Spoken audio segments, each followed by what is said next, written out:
الرحیم۔ الرحمن الرحیم یہ دونوں اللہ تعالیٰ کی صفات ہیں، اور الرحمن جو ہے یہ عامۃ الرحمہ، اس کا مطلب ہے کہ اللہ کی جو رحمت ہے وہ عام ہے ہر ایک کے لیے۔ کوئی شخص اگر اللہ کو مانتا ہے اللہ کی رحمت اس کے لیے بھی ہے، اور کوئی شخص اگر اللہ کا انکار کرتا ہے تو اللہ کی رحمت اس کے لیے۔ کوئی بڑا ہے کوئی چھوٹا ہے، کوئی مرد ہے کوئی عورت ہے، ہر ایک کے لیے اللہ کی رحمت عام ہے۔ اور یہ ہم اپنی زندگی کے اندر دیکھتے ہیں کہ جو انسان جتنا بھی اللہ کا نافرمان ہو، گناہ گار ہو، خطا کار ہو، حتیٰ کہ کافر بھی ہو، اللہ تعالیٰ اس کا رزق بند نہیں کرتا۔ یہ جو اللہ رزق اس کا بند نہیں کرتا، یہ اللہ کی رحمت ہے۔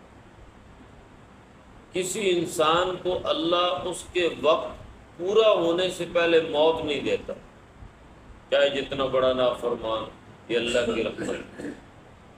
کسی انسان کو اللہ اس کی گناہ کی وجہ سے بیماری میں مبتلا نہیں کرتا، یہ اللہ کی رحمت ہے۔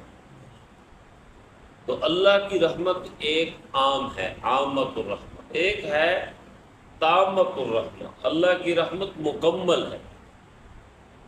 اللہ سے بڑھ کر کوئی رحیم نہیں، سب سے زیادہ اگر کوئی رحم کرنے والا ہے تو وہ اللہ ہے۔ اسی لیے نبی پاک صلی اللہ علیہ وآلہ وسلم نے ایک دریا کے پانی میں اپنی انگلی ڈبوئی، اور اس انگلی کے اوپر جو پانی کا قطرہ لگا ہوا تھا، تو آپ نے فرمایا یہ انسان کے گناہ ہے، اور یہ جو سارا پانی ہے یہ اللہ کی رحمت ہے۔ یعنی اللہ کی رحمت جو ہے وہ بڑی وسیع ہے، اور اللہ کی رحمت مکمل ہے۔ دوسری بات یہ ہے کہ رحمان کا لفظ اللہ کے لیے خاص ہے، کسی بندے کے نام کے ساتھ رحمان رکھنا جائز نہیں، بے گناہ گار عبد الرحمن ہونا چاہیے، لیکن اگر رحمان رکھیں گے تو گناہ گار ہوگا، تو ساتھ عبد الرحمن کا لفظ جو ہے وہ ہونا چاہیے۔ اور رحمان اور رحیم معنی دونوں کا تقریباً ایک ہی بنتا ہے، لیکن رحیم جو ہے یہ مبالغے کا صیغہ ہے۔ مبالغہ کہتے ہیں کسی چیز کو بڑھا کے پیش کرنا۔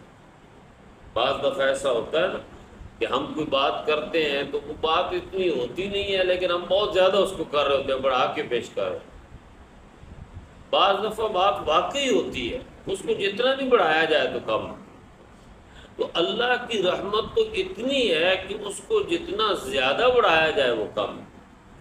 اور اس کی مثال جو اہل علم دیتے ہیں، وہ مثال یہ دیتے ہیں کہ جیسے ہم کہتے ہیں نا جی کسی کالے شخص کو کہ وہ تو زیادہ کالا ہو، تو ہم کہتے ہیں جی وہ کالا سیاہ جو ہے۔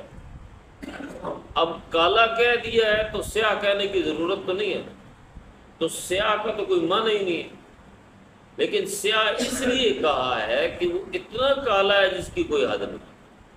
گورا چٹا، اب چٹے کا کوئی مطلب نہیں ہے، جب گورا کہہ دیا ہے تو چٹا کیوں کہہ رہے، لیکن گورا چٹا کہہ کے مطلب یہ ہوتا ہے کہ وہ اتنا گورا ہے جس کی کوئی انتہا نہیں۔ لمبا تڑنگا، اب تڑنگے کا کوئی مطلب ہی نہیں ہے، جب لمبا کہہ دیا ہے تو تڑنگا اس لیے کہا ہے کہ وہ اتنا لمبا ہے جس کی کوئی حد نہیں۔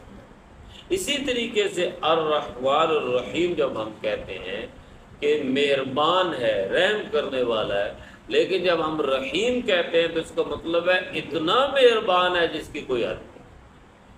اور جیسے پہلے بتایا تھا کہ دنیا میں وہ مسلمان اور غیر مسلم ہر ایک پہ رحم کرے گا، اور رحیم سے مراد یہ ہے کہ قیامت کے دن صرف اہل ایمان کے اوپر رحم کرے گا، کافروں پہ رحم نہیں کرے گا۔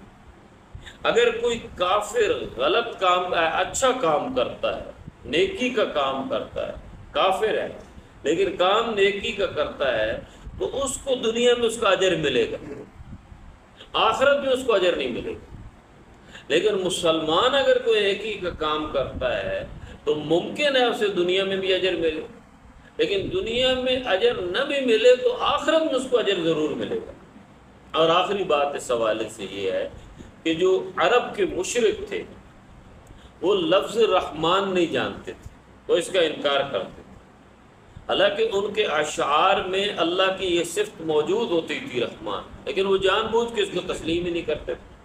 تو جو مسلمہ کذاب تھا جس نے جھوٹے نبوت کا اعلان کیا تھا، اس نے اپنے لفظ کے ساتھ اپنی صفت کے ساتھ رحمان لکھا ہوا تھا۔ تو یہ مشرک جو تھے، اگر نبی اکرم صلی اللہ علیہ وسلم نے جب صلح حدیبیہ کا معاہدہ لکھا جا رہا تھا، مشرکین کے درمیان اور مسلمانوں کے درمیان معاہدہ لکھا جا رہا تھا، تو حضور نے جب یہ بسم اللہ الرحمن الرحیم لکھا تو مشرک کہنے لگے جی ہم تو رحمان الرحیم کو جانتے ہی نہیں، ہم تو وہ جو یمامہ والا رحمان ہے اس کو جانتے ہیں، یعنی وہ مسلمہ کذاب۔ لیکن ان کو اس بات کا واقعی پتہ تھا کہ رحمان اللہ کی صفت ہے۔ اللہ تعالیٰ قرآن کو سمجھنے کی اور عمل کی